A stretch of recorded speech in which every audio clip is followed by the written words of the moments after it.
Gonna make a quick video about how to use this bearing press. Super easy.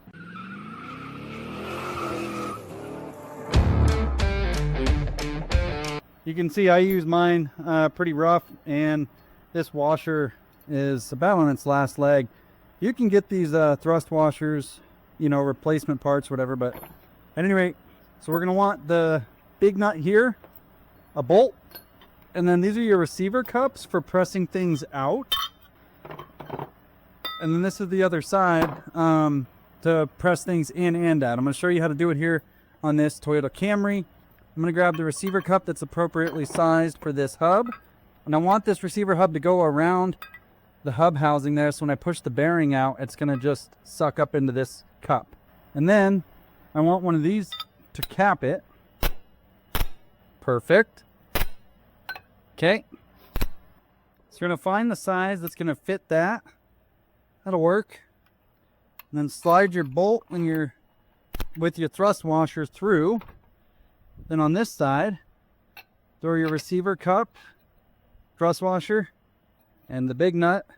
I don't know the technical terms for these things. If you do, you can comment below. You're probably smarter than I am. And this bearing can only press out one way. There's a lip on this side. You can see it's got a beveled edge. And so you got to make sure you pay attention to what you're doing, because if you try to press it into that lip, you can end up just really buggering things out. The manual says don't use air tools. And so I'm going to use air tools. Big wrench to hold the other end.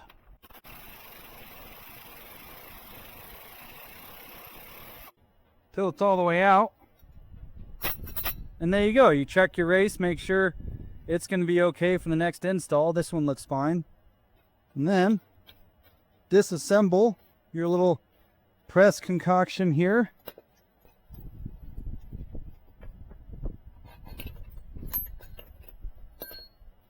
Boom, bearing.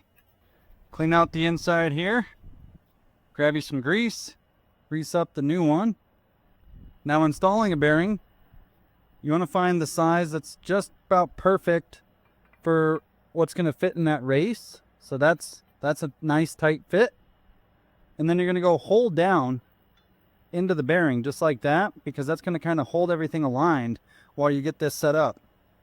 And then on the back end, you just need something bigger than the hole. So that's going to be fine for me. So, slide that through. Bearing goes in. Thrust washer. And the nut. Now in the install, it's best to do it by hand to get it started. But if you kind of know what you're watching for, you can just go straight to air tools. So I'm just going to make sure everything's going in straight. And then you just keep going until you get bottomed out. Then you reverse it. And that's